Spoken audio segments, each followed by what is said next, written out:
Habari ndugu zangu, habari za muda huu. Ni ule ndugu yenu Juma Omari Sharifu almaarufu Alkasusu. Ni katika mwendelezo wa kuelimishana, kukumbushana masuala mbalimbali ya kijamii.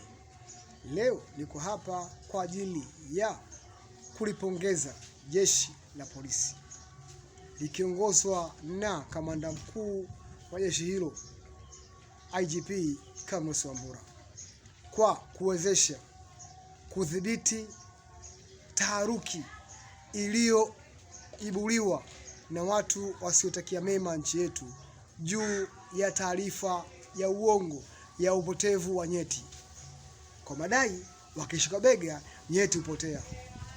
Madhara yakatokea, watu wakafa, lakini jeshi la polisi lilisimama imara na kuweza kukemea hivyo vitendo hivyo, na baadhi ya watu walikamatwa. Na ni kweli mpaka sasa ile hali imepotea na jeshi la polisi limeweza kulidhibiti ile taharuki. Sasa nikisapana nilipongeza jeshi la polisi kwa uthubutu huo, na pia kuwasa wananchi wenzangu tuache tabia ya kuzusha mambo yasiyokuwa tija katika nchi yetu. Tuiunge mkono serikali. Asante sana. Juma Omari Sharifu almaarufu Alkasusu.